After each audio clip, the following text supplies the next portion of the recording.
বাপের কুবাইছে, আমি কুবাইছি।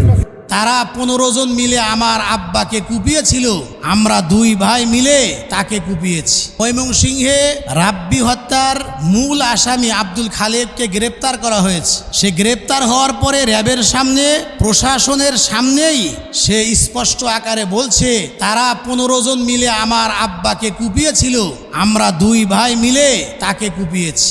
এ কথাও সে বলছে যে আজকে যদি আপনারা আমার বাবার হত্যার বা আমার বাবার উপর যারা নির্মমভাবে হামলা চালিয়েছে, আমার আব্বাকে যারা কুপিয়েছিল, আজকে যদি সেই বিচারটা যদি আপনারা করতেন তাহলে তো এখানে আমাদের আসার দরকার ছিল না, এখানে আমাকে আসতে হতো না। আমরা মামলা করার পরে যখন কোনো বিচার পাইনি, বিচার পাবো না বলে যখন আমরা নিশ্চিত হইলাম, শেষ পর্যন্ত আমরা আইন হাতে তুলে নিতে বাধ্য হয়েছি। বহু সাধারণ মানুষ বলছে যে আব্দুল খালেক তারা 2 ভাই যে কাজটা করেছে 100% ঠিক কাজ করেছে, সাব্বাস, এরাই হলো বাবার আসল সন্তান। কিন্তু আমি বলবো আইন কোনোভাবেই নিজের হাতে তুলে নেওয়াটা ঠিক নয়।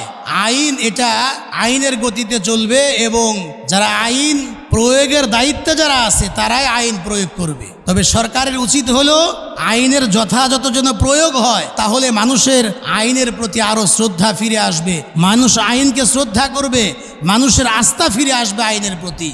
আর যদি মানুষ যখন বিচার না পায় তখন কিন্তু শেষ পর্যন্ত মানুষ আইনকে নিজের হাতে তুলে নিতে বাধ্য হয়, যেমনটি ময়মনসিংহের আব্দুল খালেক তারা 2 ভাই যেটা করেছে। আল্লাহ রাব্বুল আলামিন যেন আমাদেরকে সঠিক বুঝ দান করেন।